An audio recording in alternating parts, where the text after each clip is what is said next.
I bet you didn't know that Australia has delivered a secret warning to President Marcos, one that could change the fate of the Philippines forever. Fighter jets roar overhead, slicing through the morning sky, a powerful symbol of the Philippines' renewed focus on defense. On the shores of the West Philippine Sea, amphibious vehicles surge onto the sand, marking a new chapter in military readiness. This is Exercise Alon, the largest joint drill between the Philippines and Australia. Soldiers train side by side, forging trust and cooperation. President Marcos Jr. and Australian officials exchange firm handshakes, symbolizing a deepening alliance amid rising regional tensions. This partnership is driven by concerns over China's assertiveness, raising alarm among defense experts. Behind closed doors, advisors weigh the risks and rewards of deeper cooperation. Is this a new dawn for Philippine defense or a step into a larger, more dangerous game in the Asia-Pacific? The Philippines and Australia's military partnership is rooted in shared values and a vision for regional security. Over decades, this relationship has grown stronger, adapting to new challenges in the Indo-Pacific. The 2007 Status of Visiting Forces Agreement marked a turning point, enabling real-world cooperation and joint operations. Joint exercises like Exercise Alon build trust and readiness, focusing on maritime security and disaster response. With rising tensions in the South China Sea, this alliance is more vital than ever. Today, joint patrols and training send a clear message. Australia stands firmly with the Philippines. In late 2023, Australia delivered a blunt and urgent warning to President Marcos, one that would echo through the halls of power in Manila and Canberra alike. The message was simple, yet carried immense weight: prepare now or regret later. The stakes were higher than ever, and the consequences of inaction could be dire. This wasn't a threat, but a solemn plea. Australia sees the Philippines' security as tied to its own. The two nations, bound by geography and shared interests, faced a common challenge. As a key member of the Five Eyes intelligence alliance, Australia had a front-row seat to China's growing coercion and rapid military build-up in the region. The evidence was undeniable.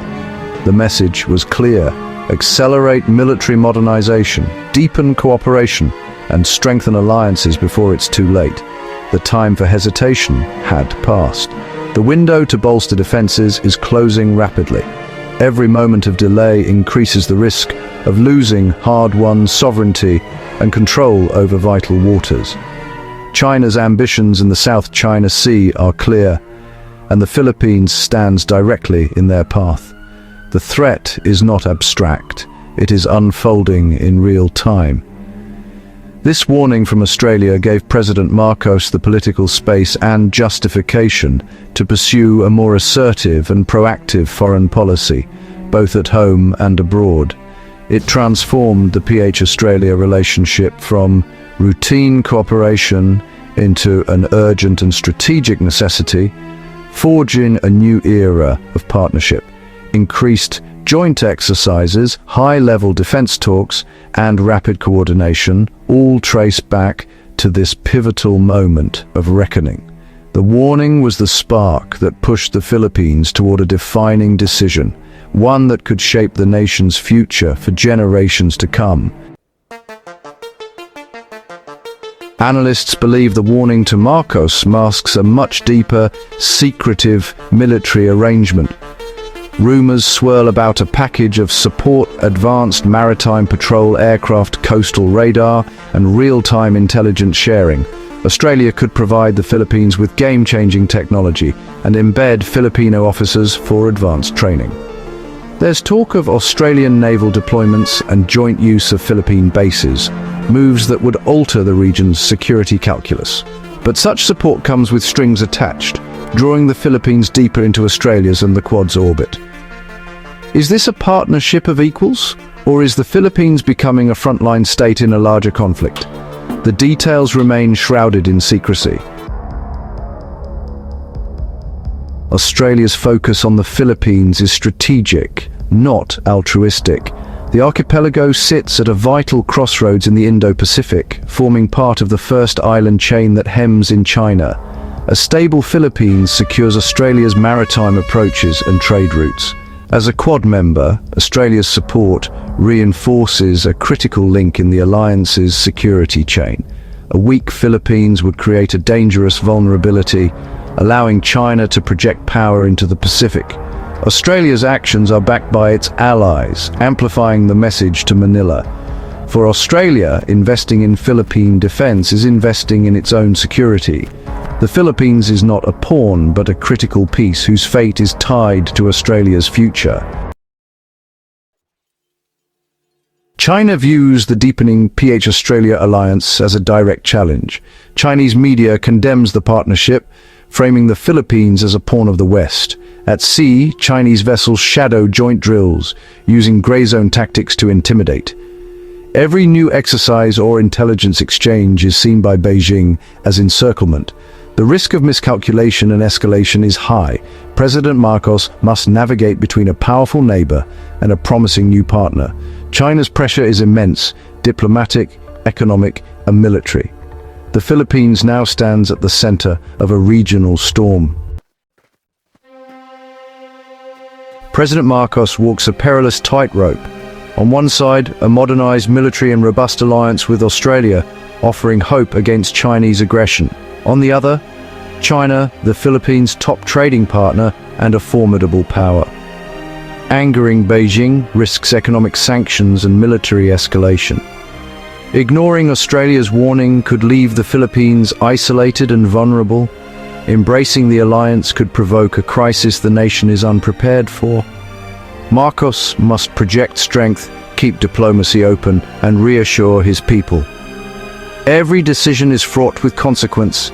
He's not just managing foreign policy, he's shaping his nation's future. The path he chooses will determine if the Philippines emerges stronger or becomes a casualty in great power competition. The PH-Australia partnership is evolving into something far more significant. The next steps could include regular joint patrols and a landmark defense pact. Whispers suggest a deal modeled on AUKUS, minus nuclear subs, focused on comprehensive modernization. This would mean not just hardware, but training, doctrine, and logistics for a credible modern force. Recent joint exercises show both nations are committed to this path. Australian deployments to the Philippines could become routine, enhancing regional security. This alliance could soon rival the Philippines-US treaty in importance. The world is watching to see if these two middle powers can stand up to superpower pressure. The Indo-Pacific stands at a pivotal moment. The urgent warning from Canberra has accelerated a partnership decades in the making. Is this just friendly advice, or the dawn of a transformative alliance? Rumors of secret deals and deeper commitments suggest the latter. Australia is investing in the Philippines' deterrent capabilities for its own security and the Quads. President Marcos now stands at the center of this storm. His decision will echo for generations, modernize and risk Beijing's wrath, or try to walk a dangerous line. The world, allies and adversaries are watching. Will this be the moment the Philippines secures its future or steps into greater uncertainty?